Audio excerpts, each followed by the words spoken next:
they've just made all the cars a bit slower. So yeah, S classes are worse than they were before, but so are A classes. So it just kind of evens it all out. It doesn't really make much of a difference. I think again, it's a case of some S classes are probably slower. I don't know. Like I said, they'll fix it. They're not going to make S classes and A classes the same. I don't think that will ever happen. And I wouldn't expect that to happen. You spend money to get a faster car. It's kind of how it should be. I know. I kind of like the car changes as they are right now. I don't think, like I said, I don't think controllers... I think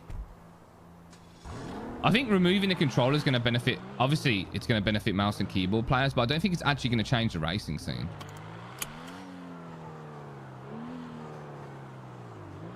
I think it's still going to be competitive. The racing scene's always going to be competitive. And even when they were talking about 2.0 and things like that, it was still fairly competitive back then. People still took it not as serious, because the reason why it wasn't as competitive before, because we didn't have the mechanics to work off. We didn't have a racing app. We literally just set up a race. You used to go from start to finish, and that was it. There was no record times. There was no GNE. There was no, there was payouts for money, but that was it. And there's no racing leagues. Like, the reason why racing's competitive is because all of these mechanics have been put in to make it competitive. It's not because of controller or mouse and keyboard. It's because, like, everybody's always been able to race mouse and keyboard and controller. That's always been a thing. Obviously, less people did it in 2.0, but it's always been there.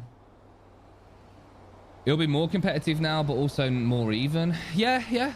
I don't think having the racing scene competitive is a bad thing. I think it's a good thing.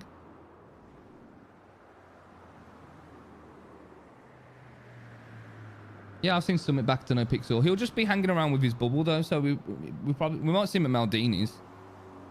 But he'll be chilling with the CG boys most of the time. So better races? Better races for the majority. So I don't think, like, we'll probably start to fit into like a higher class of level of races now. For example, me, if Summit sticks around, Summit will. If Summit starts racing properly, like, most of them good mouse and keyboard players will now be at the next level, if that makes sense. Like, automatically, if controllers just get removed, we automatically get to the next level. So we'll probably start seeing Sid competing against Goofy, and it becoming more of a, where it used to be Goofy would win 8 times out of 10, Goofy will start winning like 5 or 6 or maybe even 4.